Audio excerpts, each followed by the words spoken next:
Was ist die Flaggentheorie oder die sogenannte Drei-Flaggen-Theorie oder auch Fünf-Flaggen-Theorie? Ist das ein gutes Konzept? Taugt das was? Ist das noch relevant? Das wollen wir uns einmal in diesem Video näher anschauen. Jessica hat uns geschrieben und hat uns gebeten, einmal hier die Flaggentheorie näher zu beleuchten. Man liest ja so einiges darüber, schreibt sie. Vieles scheint veraltet zu sein und keinen Sinn mehr zu machen. Ist die Flaggentheorie heute noch relevant? Das will Jessica wissen. Liebe Jessica, ich werde versuchen, dir diese Frage so gut wie möglich zu beantworten.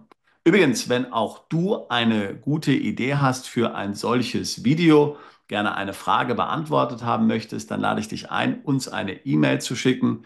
Auf unserer Webseite perspektiveausland.com gibt es in der Fußzeile eine E-Mail-Adresse oder auch ein Formular, um ein Thema vorzuschlagen. Fast alle Videos, die wir hier veröffentlichen, sind inspiriert durch Mandanten oder durch Fälle aus der Beratungspraxis.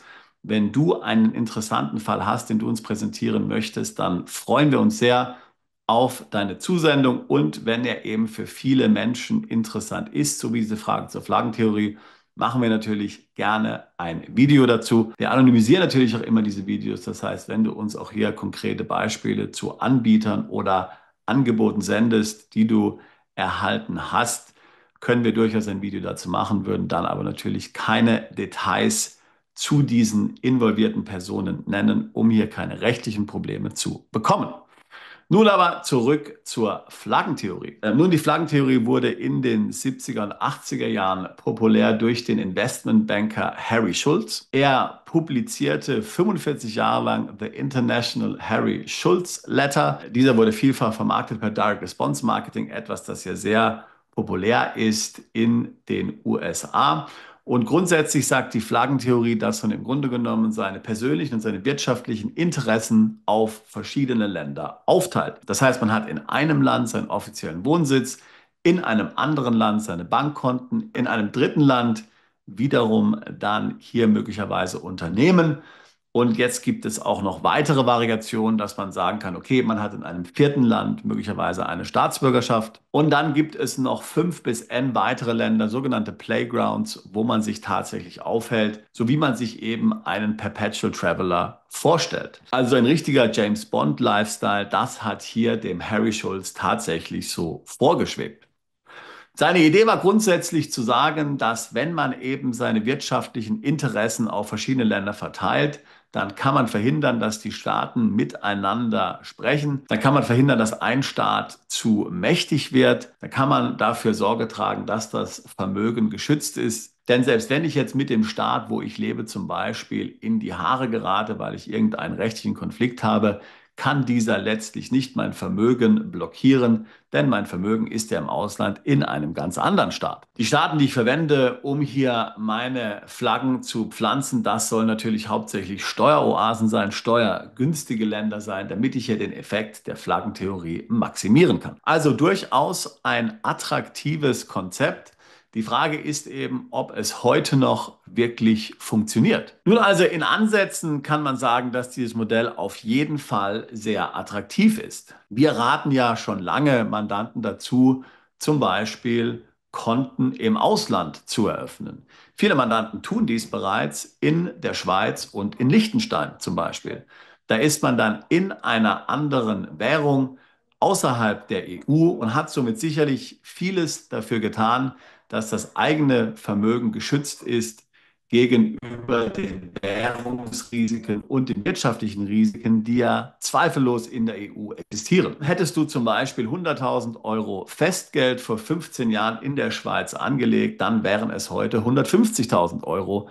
So stark hat sich hier der Franken gegenüber dem Euro entwickelt. Oder man kann auch sagen, dass der Euro natürlich so viel an Wert hier gegenüber dem Franken verloren hat. Also das sind sicherlich sehr attraktive Optionen, über die jeder nachdenken sollte. Auch dass man auswandert, dass man ins Ausland zieht, in steuergünstige Länder, ist natürlich etwas, von dem wir hier laufend sprechen. Auch zu dem können wir hundertprozentig Ja sagen. Gleiches gilt natürlich auch für weitere Staatsbürgerschaften. Es ist sicherlich eine gute Absicherung für Dinge wie eine mögliche Wehrpflicht oder auch eine in Zukunft vielleicht zu erwartende Besteuerung nach Staatsbürgerschaft, hier weitere Staatsbürgerschaften zu haben. Das ist ganz klar. Das ist eine gute Versicherungspolice. Wenn ich mir das also alles so auf einem hohen Level anschaue, so aus der Vogelperspektive von oben runter, dann macht das alles natürlich perfekt Sinn. Dann klingt das hier komplett wie gesunder Menschenverstand, diese Flaggentheorie. Das Problem ist jetzt natürlich ein wenig die Praxis. Und da kann man eben durchaus feststellen, dass Harry Schulz in einer anderen Zeit gelebt hat und dass wir tatsächlich natürlich hier eine Zeitenwende mittlerweile erfahren haben. In den letzten 30 Jahren hat sich ja die internationale steuerliche Gesetzgebung dramatisch verändert. Man kann auch sagen, dramatisch verschlechtert. Das heißt, viele der Modelle, die Harry Schulz hier vorschlägt, sind natürlich so in der Praxis im Detail, wenn es dann wirklich um die Umsetzung geht, nicht mehr so zu realisieren oder nur noch unter großen Einschränkungen zu realisieren, indem man zum Beispiel in Ländern wohnt, in denen man vielleicht gar nicht wohnen möchte. Nehmen wir mal das einfache Beispiel an mit dem Wohnsitz und den Banken. Es ist ja heute bei weitem nicht so, dass du hier mit jedem Wohnsitz zu einer Bank gehen kannst und ein Konto eröffnen kannst. Banken sind da sehr strikt.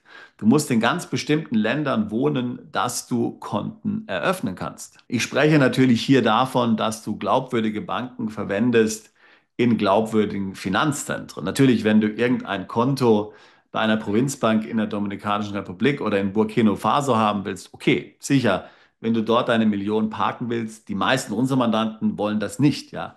Aber wenn du jetzt natürlich ein paar Kröten hast, die du da aufs Konto packst, das kann sicherlich nicht schaden oder ist ein überschaubares Risiko. Aber ich rede jetzt natürlich von substanziellen Vermögen.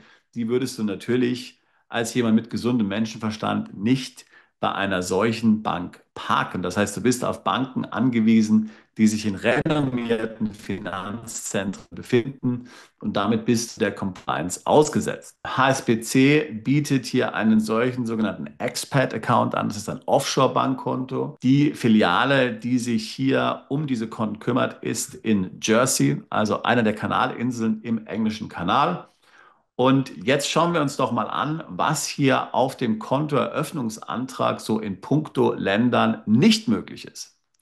Also, ich sage mal, ich bin hier new to HSBC Expat und dann ist die Frage, wo ich momentan lebe. Wählen wir doch mal zum Beispiel hier als Land eine bekannte Steueroase aus. Sagen wir einmal zum Beispiel Panama. Tja, wenn du in Panama wohnst, dann würde dir die HSBC kein Konto eröffnen.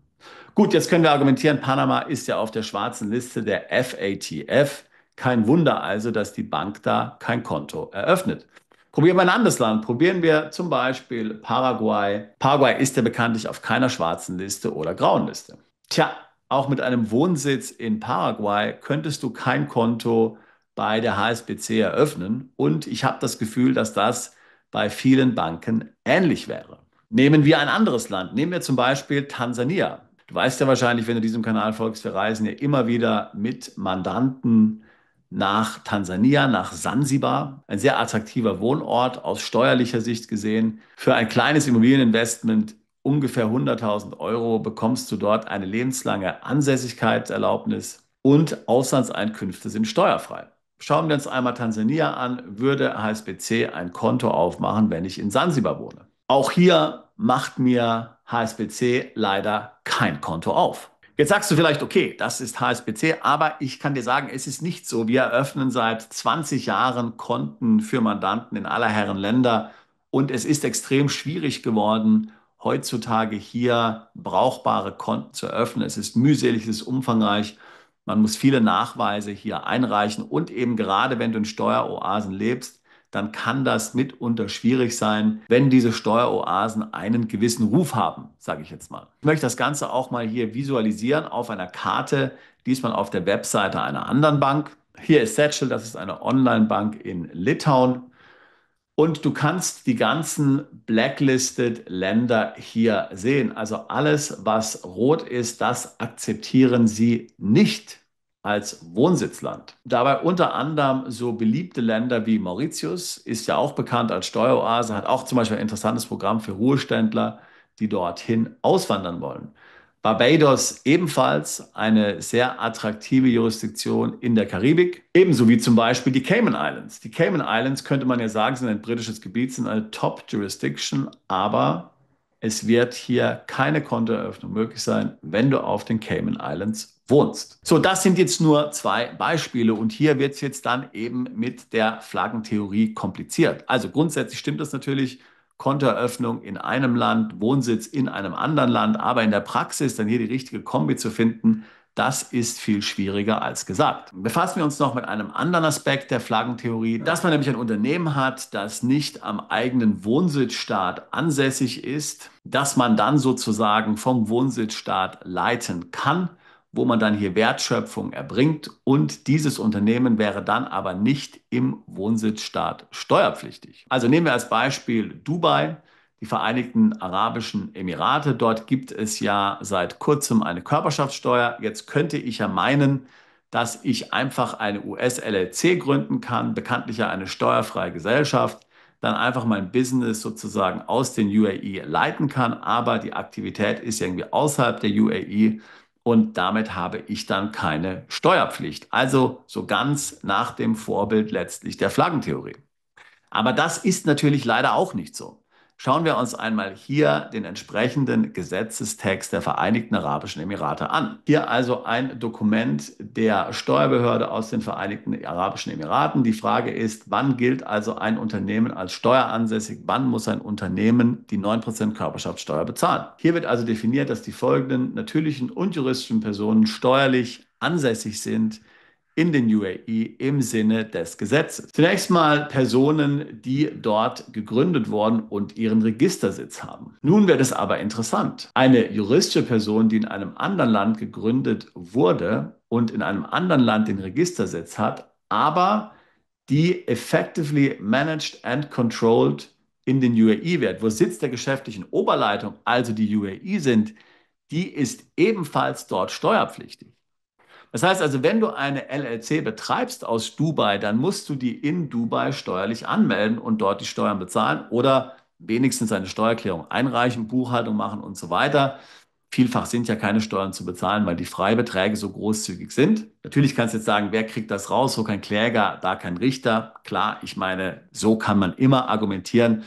Allerdings, die meisten unserer Mandanten handeln doch nach einem Legalitätsprinzip. Das heißt, sie sagen im Grunde, ich verhalte mich grundsätzlich gesetzeskonform, weil ich weiß, wenn ich das nicht tue, dann wird das irgendwann wie ein Bumerang auf mich zurückkommen, auch wenn es in dem Moment vielleicht verführerisch wäre. Also hier etwas zu tun, was jetzt nicht den lokalen Gesetzen entspricht, ist jetzt nicht wirklich eine erfolgreiche Lebensstrategie für die meisten. Ganz davon abgesehen von diesen beiden Beispielen, also jetzt Konto, Wohnsitz und dann Firma, die man irgendwo betreibt, muss man natürlich auch sagen, dass es mittlerweile einen automatischen Informationsaustausch gibt, an dem die meisten Länder über 100 teilnehmen.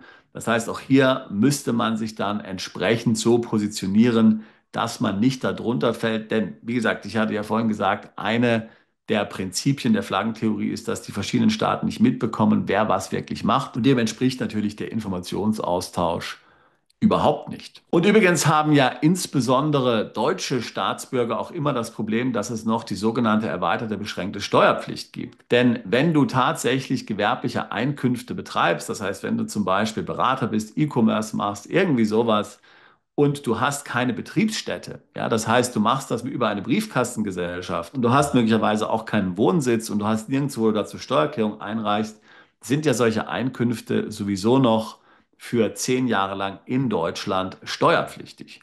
Das heißt, auch hier letztlich ist die Flaggentheorie in ihrer reinen Form jedenfalls mit der deutschen Staatsbürgerschaft nicht zu vereinbaren. Österreicher und Schweizer haben natürlich damit kein Problem. Also, liebe Jessica, mein Fazit ist, ja, die Flaggentheorie, das ist natürlich interessant, eine interessante Vision, vielleicht eine Utopie, die sich der Harry Schulz hier ausgedacht hat. In Ansätzen vielleicht auch heute noch so realisierbar. Sicherlich sind da Wahrheiten drin enthalten, aber man muss das sehr vorsichtig betrachten. In der Reinform so wie sich Harry das damals überlegt hat, wird das höchstwahrscheinlich heute nicht mehr gehen oder nur noch unter großen Anstrengungen und vielleicht Opfern, die man so nicht eingehen will. Man kann das so als Gedankenspiel, wie gesagt, mitnehmen, aber tatsächlich gibt es natürlich hier heute effektivere Methoden, die Steuerbelastung zu minimieren, das Vermögen zu schützen. Aber das braucht eben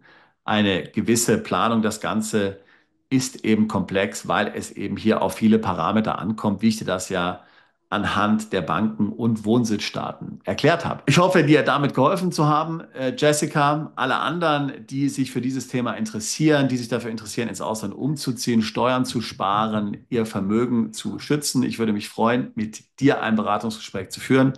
Link dazu packe ich hier in die Beschreibung dieses Videos mit hinein. Wir tun seit fast 20 Jahren nichts anderes als Mandanten genau bei solchen Fragen zu unterstützen. Wo kann ich Steuern sparen? Wohin muss ich umziehen? Wie kann ich mein Vermögen schützen? Ich würde mich freuen, auch dich alsbald zu unserer Mandantschaft zählen zu können. Bist du Unternehmer, Freiberufler oder Investor? Zieht es dich schon lange ins Ausland? Mach heute den ersten konkreten Schritt in eine Zukunft mit mehr Geld und mehr Freiheit. Buche ein Beratungsgespräch mit Sebastian und seinen Kollegen. Unsere Kanzlei unterstützt Mandanten wie dich dabei, deine Steuerlast legal zu reduzieren, Vermögen aufzubauen und zu schützen und deine persönliche Freiheit zu maximieren. Profitiere jetzt von unserem Fachwissen und unserem Netzwerk. Gehe zu mandatierung.com und werde Mandant unserer Kanzlei.